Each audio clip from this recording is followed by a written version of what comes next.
Today we're checking out the SC3 from Fifine, and this is a USB audio mixer that comes at around $50.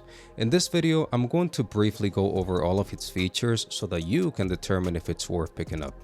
Let's get straight into it. As a disclaimer, Fifine did send out this product free of charge for a review, but no money exchanged hands. They don't get to see this video before you do, and all thoughts and opinions are my own. As far as what comes in your box, you're going to get a little bit of documentation with a pretty detailed user manual. You're going to get also a USB-C to C cable with a USB-A adapter at the front, a 3.5mm TRS to 3.5mm TRRS cable, and obviously the audio mixer itself. The construction of this thing is really nothing to write home about, and I think that's expected given its price point. It's mainly made out of plastic and it's pretty light. It doesn't feel like super high quality, but it's fine for the most part. The buttons are rubberized and soft to the touch and to press, and the faders have like a little resistance but also have some side-to-side play. All of your I/O is on the back of this unit, and you're getting a USB-C input for connecting to your PC or phone, a line out so you can connect to a set of active speakers, a headphone out so you can connect to your headphones of choice, a line in so you can connect something like another PC or a phone and feed something like music into the mixer, a headset jack which you can use to connect a headset with its microphone. One thing to notice that when the headset jack is in use, the XLR mic input won't work.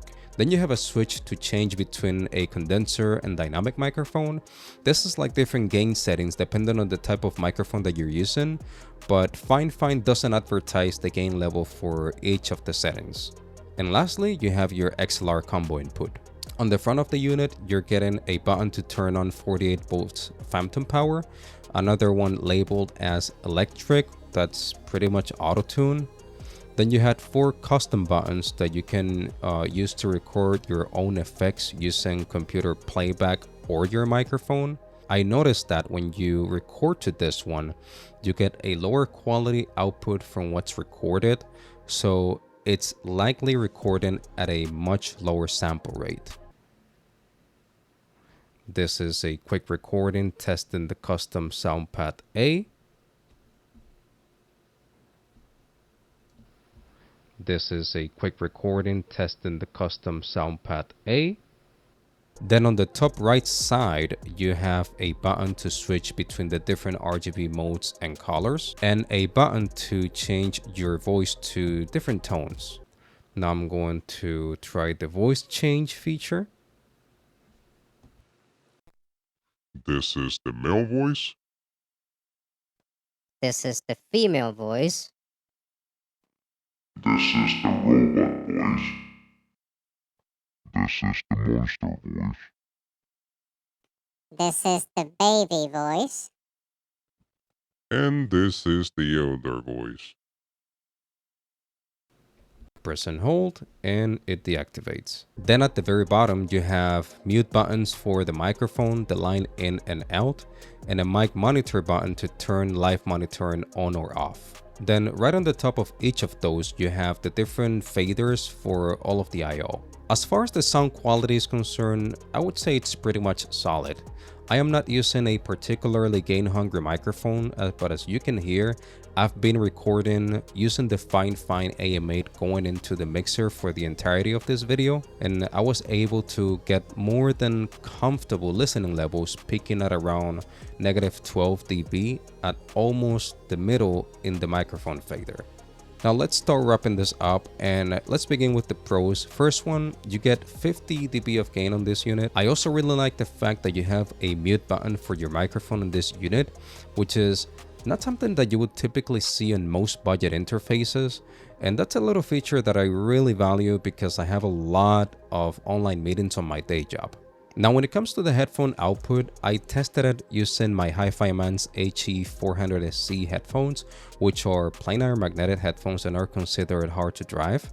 I was able to get just enough volume out of them using the mixer. I would always have it maxed out on the fader though. It's also really nice that you have a line out if you have power speakers, so you can connect them directly into this mixer. And you can also control the volume from both the speakers and the headphones independently, which I really like. Another one is that it takes very little space on your desk. This unit is really compact. And on that same note, it is bus powered, so you don't need a separate cable to power the device, which is really nice. You also have a guaranteed aimbot and 15% FPS boost in all your games thanks to the RGB. And then what I think it's the biggest pro here is that this mixer just costs $50, sometimes $45 when it's on sale. I think that's a very good price for this unit. Now, as far as the cons, it feels very cheap and plasticky. Again, I think that's expected given its price point, but it's good to point out. Another thing is, like I mentioned before, you cannot use both the headset microphone and the XLR microphone at the same time. Some of the features are a little bit gimmicky and honestly useless, at least in my case, like the voice changing one. That felt like something that was just thrown at this, and it doesn't feel like there was much thought put around that. Overall, there isn't really much to say about this. It's a really nice budget audio device that does its job. It doesn't have a huge number of features or software support for that matter.